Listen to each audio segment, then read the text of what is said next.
Good evening to you all. Today is 5th February 2025, which is the beginning of our week 18 of the 6-month virtual internship.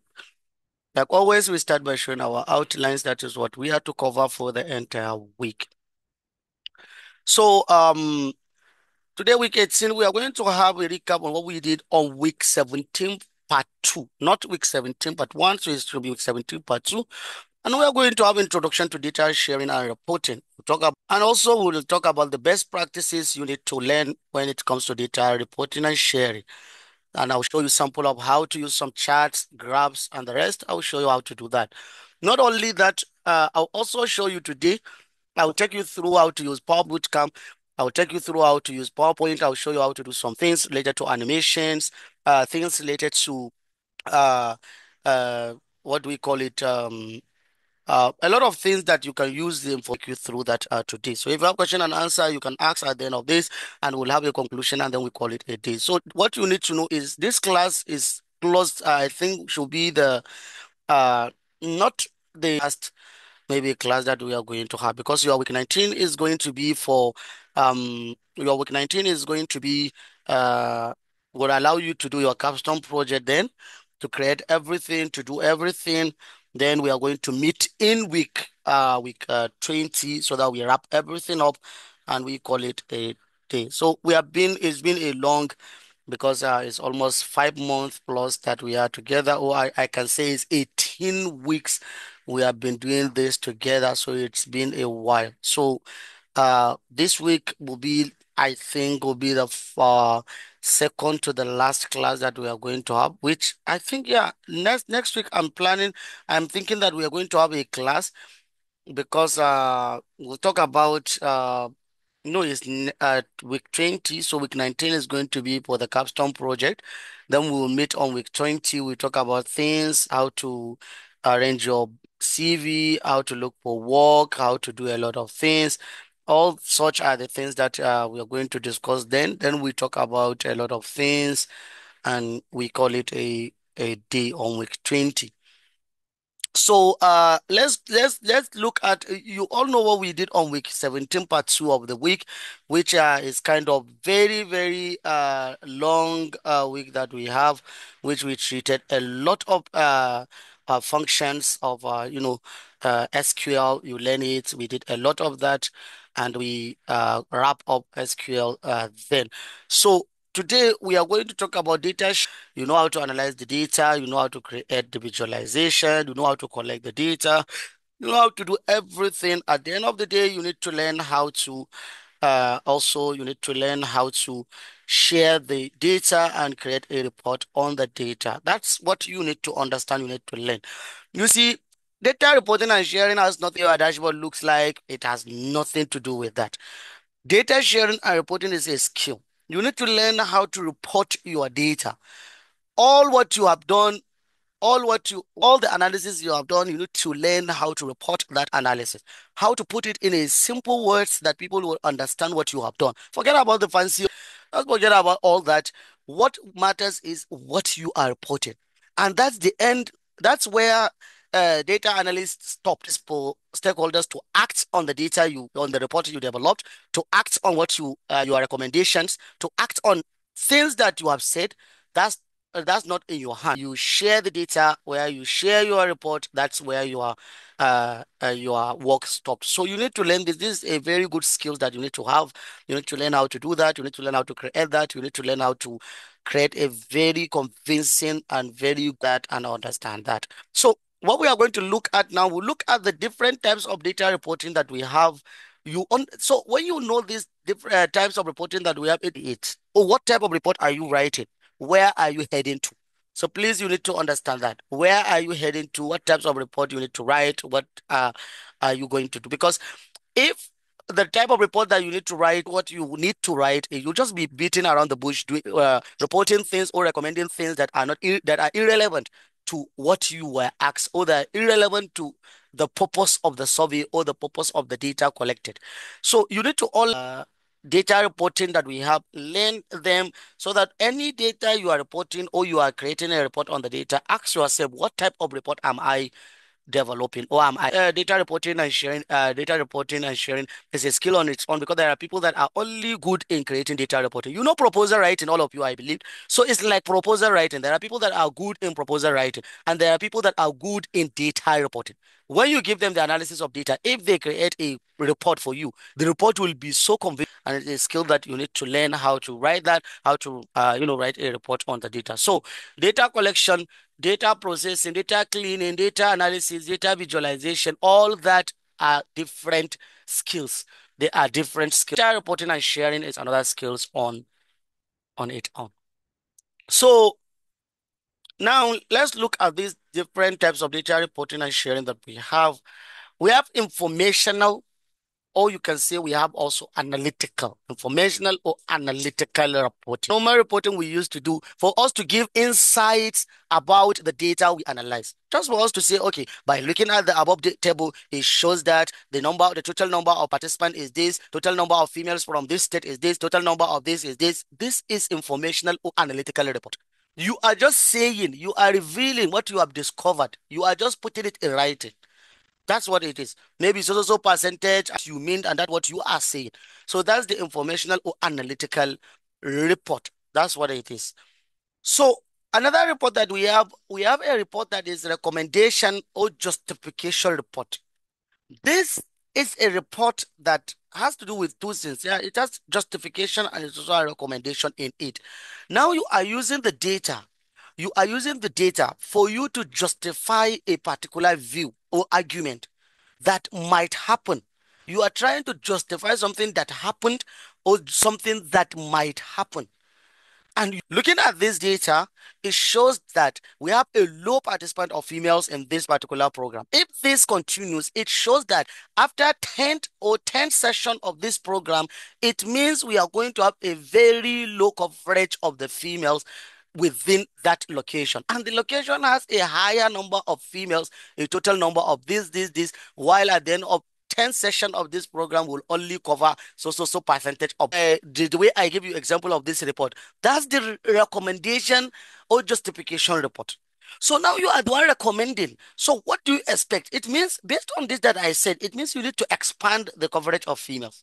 You need to do a lot based on the coverage of females. So if this training, maybe you have 20 of them, the next training you need to cover at least 50 or 80 or 100, because if care is not taken, it's going to get so things at the end of it. So that's what this type of report means, and you need to learn whenever you are writing a analysis on that, please know how to put it and know what to do and know when you need to have this type of report.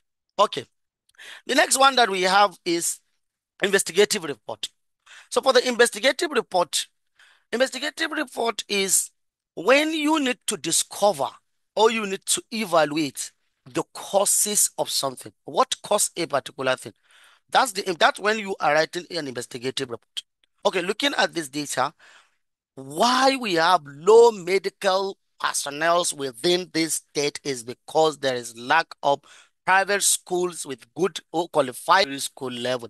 And it shows that so number. You see, that's how you report the investigative report. It's telling that this is the root cause of a particular something. That would lead to a particular something. So this investigative report, when you are conducting it, you are trying to, for example, now coronavirus that happened, or maybe this issue of inflation, what are the root cause to that? If you go back to Nigerian data, if you go back to data and a lot of things, there are causes that lead to this.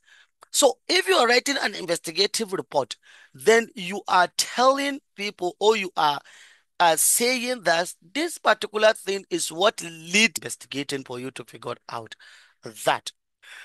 So that's another report that we have. So when you are creating that report, please take note and learn how to do that. Another report that we have is compliance report.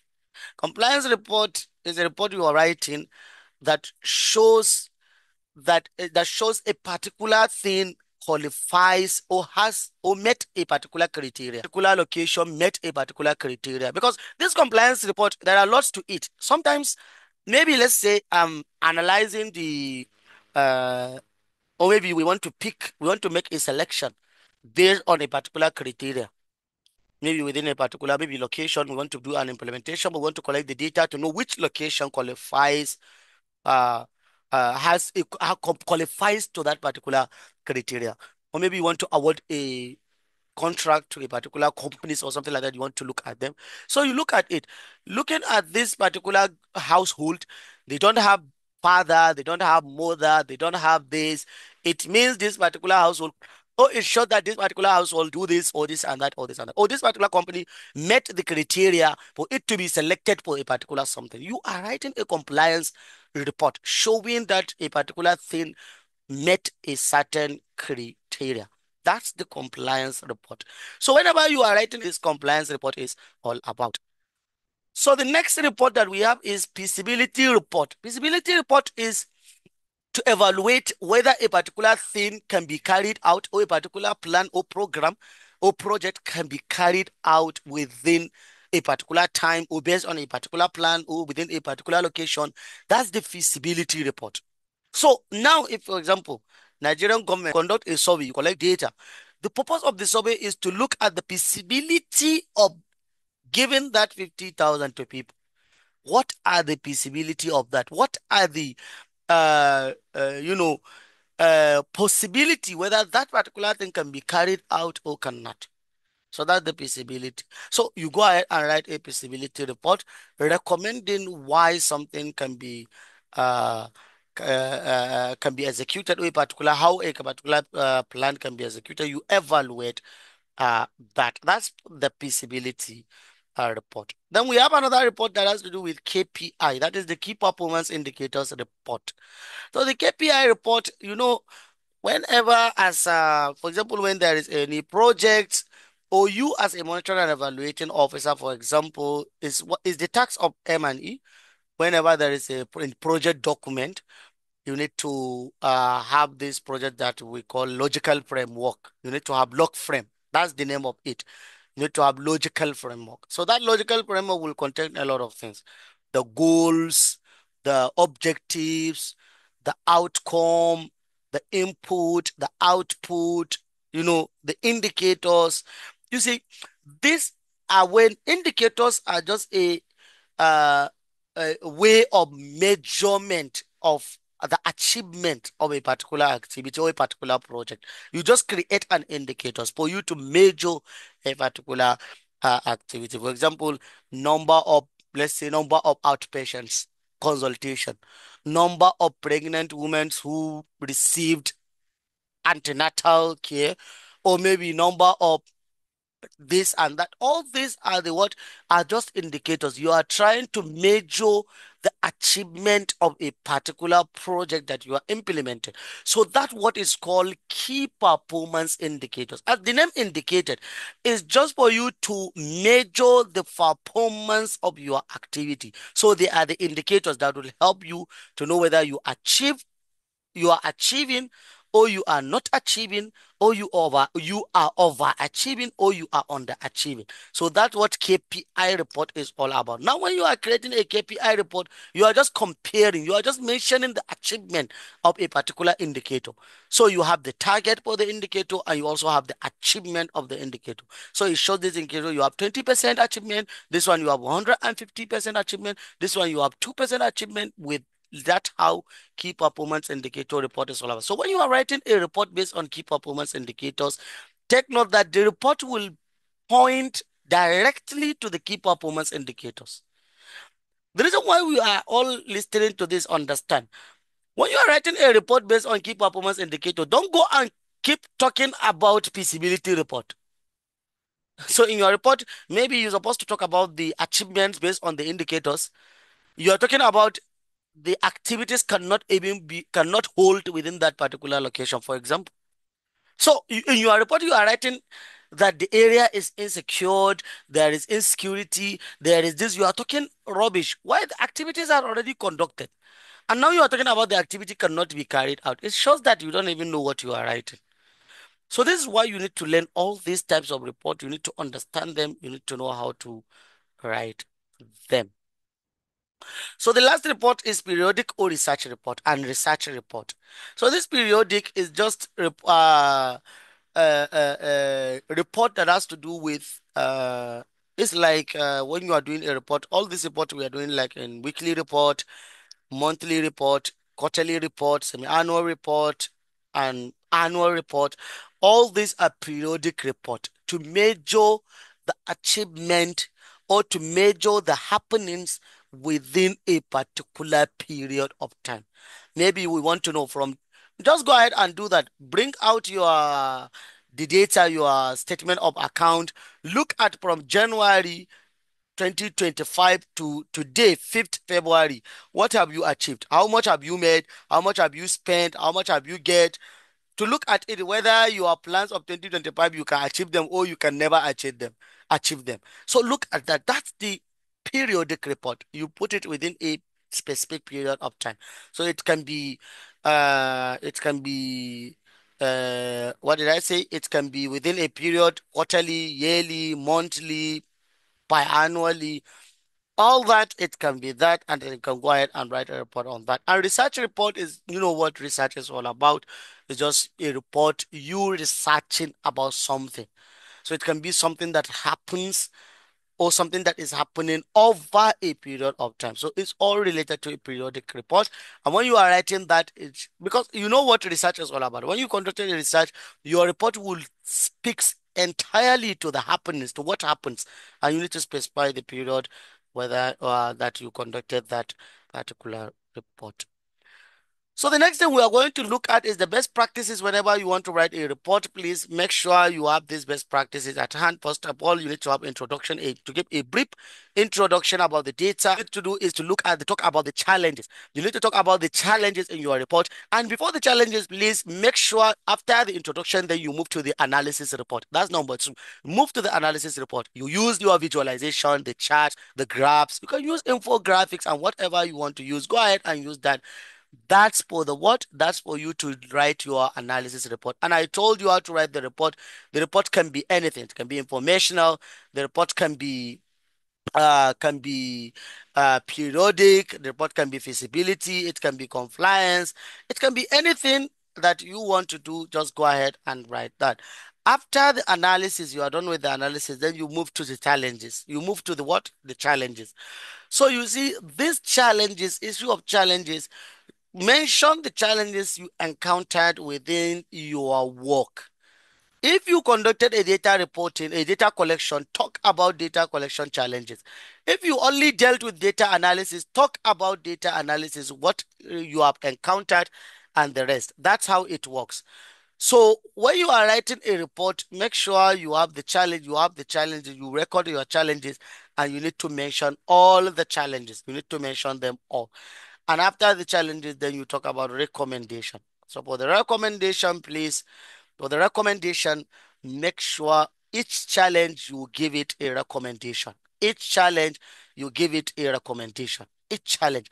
So if you have 10, for example, you have 10 challenges, you must have 10 without a recommendation to that challenge. Please take note on that. You can't bring out a challenge without a recommendation to that challenge. So that's one thing about recommendation and also challenges. Please take note on that and learn how to do uh, that. Okay, the next thing or the last of that, and you talk about the everything in summary, what you have found, everything you talk about uh, that. Okay, so now, another thing that I will talk about, some people are using challenges, then they use way forward. And recommendation will be something else. Maybe so this is something that I know you will see it sometimes in some reports. So you can see some people use it like that. So, but you can use challenges, recommendation, challenges, way forward, and recommendation. Anyone you use, but I don't normally use way forward. I use way forward before, but later on I stopped using that way forward. I just challenges, recommendation. But if recommendation. So how the chart looks like, you see, this is how you copy your chart and paste it. You need to write a report under it. You write a report, you write your review and your report under it. So by you looking at this chart, it shows that a particular, and there are a lot of things that this will you can write under it. Okay, by looking at this the above chart, it shows that Kano has the highest number of people that participated within this program, and followed by Kaduna, followed by Zamfara, and Lagos, Nasarawa, Kakwara, Taraba has the lowest number, which shows lowest turnout within such state, and this and that. You see, that's how it works, and that's how you write all your description under it. That's how you write it. Okay, so this is it. Sample of all the charts. You bring them here and you write your report on that. So I think the next thing we are going to look at is for me to take you to for us to have introduction to PowerPoint. So that we'll just look at how to just create that. But I'll just take you through maybe to show you some few things, how to do some things, and then we call it a day. And like I said, we are going to share because seriously, I think we'll hold another class for this PowerPoint. Seriously, because let me tell you this, I'm tired. Let me say this. I'm seriously tired. So even if I said I'm going to do it, I'm not going to do justice to it the way I'm supposed to. So I think we'll hold another class, and in that class, we'll talk about your cap and the rest. I think that's what's going to happen.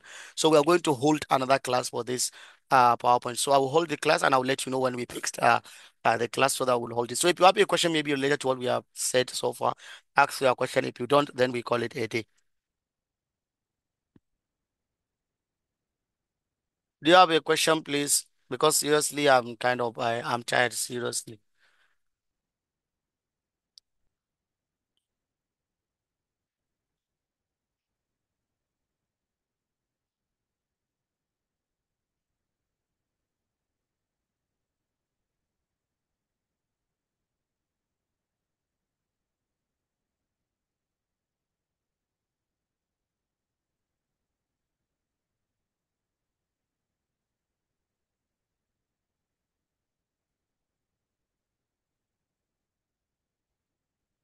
So thank you so much. There's no any question. So we meet for us to hold that class so that we discuss about uh